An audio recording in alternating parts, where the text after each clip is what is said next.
तो संस्कृति पहली है, संस्कार पहला है, और यह संस्कार 5 वर्ष की आयु तक मिल जाता है। मुझे विश्वास है कि गोंदिया में बैठी हुई जितनी माताएं हैं वो इस बात को तो बहुत, और इस दुनिया में जो भी लोग इसे सुन रहे हैं वो इस बात के लिए 5 वर्ष तक अपने बच्चों के लिए तुम तपस्विनी बन जाओ। तपस्विनी। मदालसा एक मां रही जिसने 7 साल की आयु में अपने बेटों को आत्मज्ञान करा दिया, सेल्फ रियलाइज्ड पर्सनालिटी बना दिया। सेल्फ रियलाइज्ड 7 साल और 5 साल के बच्चे को बना दिया। मां मदालसा हो तो 5 साल में ही आत्मज्ञान संभव है। इसलिए मेरी मां, जन्म देना भी एक तपस्या है, प्रसूति तपस्या है, पर मैं आज कहता हूं जन्म देने से भी बड़ी तपस्या है 5 से 8 साल तक अपने बच्चों में संस्कार भर देना और पालन कर देना। इससे बड़ी तपस्या कुछ नहीं हो सकती। जीवन भर तुम्हारी सेवा करेगी, पिता का सेवा करेगा, समाज का सेवा करेगा, आध्यात्मिक होगा, और तुम फक्र से ऐसे सिर उठाकर कह सकोगे मेरा ही बच्चा है, मेरा ही बच्चा है। तुम्हें मुंह छुपाना नहीं होगा उसके कर्मों से। और ये सब तुम्हारे हाथ में, ये विधि के हाथ में मत दिया करो कि क्या करें महाराज जी भाग्य ही खराब है। काहे को भाग्य खराब है भैया? तुम्हारे कर्म खराब हैं कि भाग्य खराब है? अपने कर्म छुपा रहे हो और भाग्य को आगे ला रहे हो। और भाग्य बेचारा बैठ करके कह रहा है कि जब हमको खराब कही रहा है तो और खराब कर दूंगा तुझे। तुम क्यों नहीं कहते कि मैंने नियत समय पर जो उचित कर्म थे उस कर्म को करने में मैं चूक गया, कोई बात नहीं।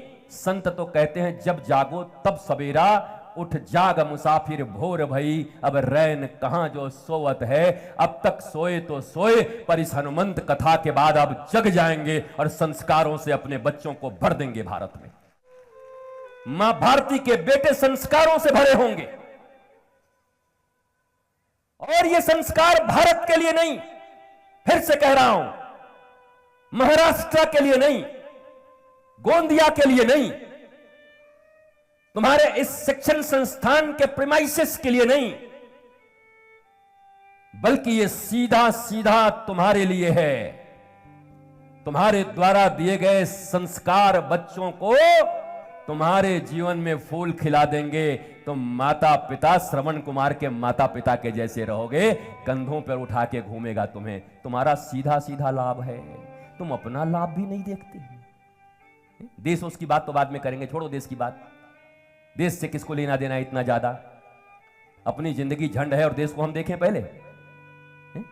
देश की सेवा करो, देश की सेवा करो, देश की सेवा करो। घर में यहां कोहराम मचा है, कहां देश की सेवा करें? तो पहले घर की सेवा करो, संतानों की सेवा करो। तुमसे बड़ी तपस्विनी कोई होनी नहीं चाहिए 5 साल तक अपने बच्चों के लिए। मत पहचानवाओ केवल आंटी, मौसी, बुआ, काकी, ये कुछ नहीं करने वाली हैं, सब मंथराएं हैं। बुरा लगे तो लगे, ये यही सब मंथरा हैं। ये तब तक आशीर्वाद देंगी जब तक तुम इनसे छोटे हो। जिस दिन तुम्हारा बच्चा इकोनॉमी में, इंटेलिजेंस में इनसे आगे जाने लगेगा तो पूजा करवा देंगे कि बीच में खत्म हो जाइए। इतनी ईर्ष्या है जगत में। और क्या ये तुम्हें पता नहीं? माता सती, भगवान शंकर की अर्धांगिनी, जब अपने पिता के घर पर गई तो उनकी बहनों ने हंस हंस के उनका अपमान किया। तू कौन है, तेरा नाम है क्या? सती की बहनों ने भी उनका अपमान किया। बोला अच्छा कहां से आई हो, और क्या फ्लैट व्लैट बना के अभी भी उसी पे रह रही हो, कैलाशे पर श्मशान में रह रही हो कि फ्लैट बन गया, बंगला लिया कि नहीं अभी तक? माता सती की बहनें उपेक्षात्मक दृष्टि से हंस रही थीं, लेकिन वो तो बर्दाश्त कर गई। पर जब पिता ने अपमान किया भगवान शिव का, तब वो हवन की अग्नि में आहुति की तरह, आज की मीडिया होती, तुम भले इसको कह दो योगाग्नि में अपने आप को भस्म कर लिया, पर आज 21वीं शताब्दी में यह घटना होती तो लिखा जाता कि आत्महत्या कर लिया, अपने आप को जला लिया। तुम कौन हो? जब भगवान शंकर की अर्धांगिनी को आत्महत्या करने की जरूरत पड़ गई और भारत को यह सब सुनने के लिए अब राजी रहना होगा। या तो तुम मुझसे सुन लो, और या तो फिर वो लोग जो तुम्हारे धर्म के विषय में ऐसी ऐसी बातें करते हैं कि तुम जवाब देने के योग्य नहीं हो, क्योंकि तुम्हारे पास जानकारियां नहीं हैं, तुम नॉलेजफुल नहीं हो। टीवी पर एक प्रश्न आके लोग कर देते हैं, मैं नाम नहीं लेना चाहता उन लोगों को, तो तुम बगले झांकने लगते हो। तुम्हारे पास उपाय नहीं है अपने धर्म को प्रिवेंट करने का, उसके साथ न्याय करने का, खड़े होने का, क्योंकि यहां नॉलेज लगता है, और वो नॉलेज शास्त्र और गुरु से आता है।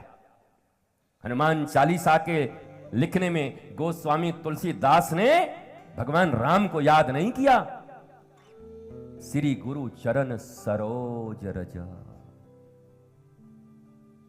अपने गुरु को याद कर रहे हैं।